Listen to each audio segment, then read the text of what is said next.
राजस्थान में जल्द ही 5 सीटों पर उपचुनाव की घोषणा होगी। इस दौरान सभी की नजर इस पर टिकी रहेगी कि इन 5 सीटों में से बीजेपी कौन कौन सी सीटों पर जीत दर्ज करती है, क्योंकि इन 5 सीटों पर 2023 में कांग्रेस ने जीत दर्ज की थी। लेकिन जिस सीट पर सबसे ज्यादा नजर टिकी हुई है वो सीट है देवली उनियारा सीट, क्योंकि इस सीट पर हरीश मीणा को कांग्रेस ने मैदान में उतारा था, या सीधे कहे कि सचिन पायलट ने उनको मैदान में उतारा था और वो चुनाव जीतकर विधायक बने थे। वहीं दूसरी तरफ बीजेपी ने कर्नल बैसला के बेटे विजय बैसला को चुनावी मैदान में उतारा था, लेकिन वो चुनाव हार गए थे। इसके बाद 2024 के चुनाव में कांग्रेस ने हरीश मीणा को टोंक सवाई माधोपुर से लोकसभा का चुनाव लड़वाया और वो जीतकर लोकसभा पहुंच गए। अब सवाल उठ रहा है कि कांग्रेस की तरफ से इस सीट पर दावेदार कौन होगा? क्या सचिन गुट से ही किसी को मैदान में उतारा जाएगा? वहीं क्या बीजेपी एक बार फिर से विजय बैसला को मैदान में उतारेगी?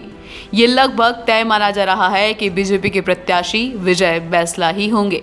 लेकिन क्या सत्ता में बीजेपी का होना बैसला की नैया पार कर देगा, या फिर सचिन का क्रेज इस सीट पर फिर से बीजेपी को पटखनी देगा?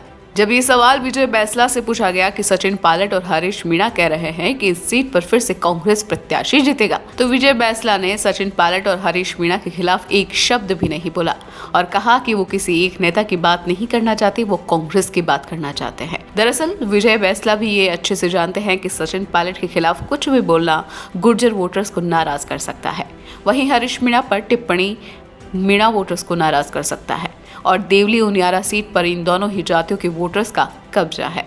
ऐसे में विजय बैसला फूक फूक कर कदम रख रहे हैं, क्योंकि वो भी जानते हैं कि अगर वो उपचुनाव में हार गए तो फिर 2028 में उनको टिकट मिलेगी, इसकी संभावना कम रहेगी।